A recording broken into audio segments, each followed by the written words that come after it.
qaydasız feildir. Eat, ate, eaten. He ate a sandwich. O dünənləri sandviç yedi. Ona görə 13-də cavab D variantı olacaq. Bəzi şagirdlərim mənə sual verir ki, müəllim, nəyə görə Y variantı olmur? Was eating.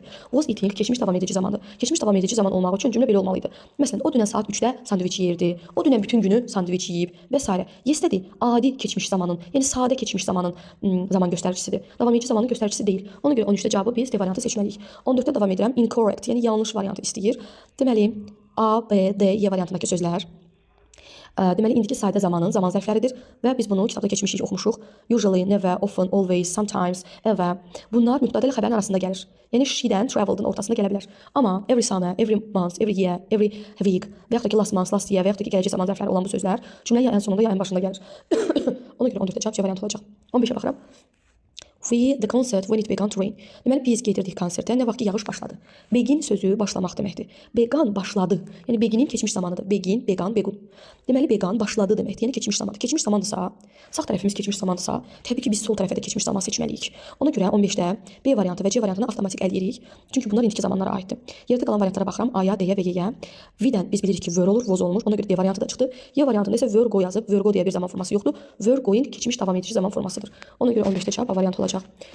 16-cı testdən davam edirəm. Thomas paints a fence last Saturday. Last Saturday sözü keçən 6-cı gün deməkdir. Yəni keçmiş adi zaman zərfidir.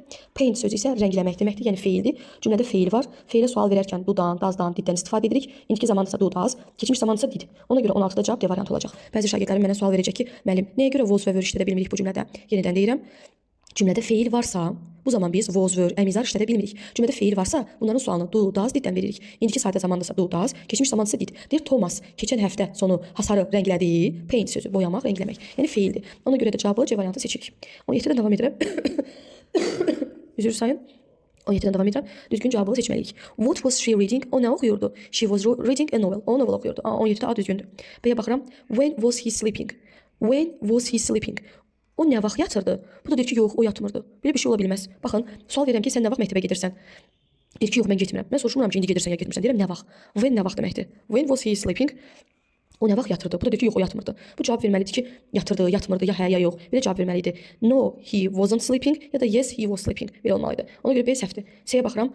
Who was you watching? You-dan was olmur, were olur. Ona görə C səhvdir. D-yə baxıram. How was they? They-dən was olmur, were olur. Ona görə D variantı səhvdir. Y variantına where were she? She-dən were olmur, was olur. Ona görə Y variantı səhvdir. 17 cavab A variantı olacaq.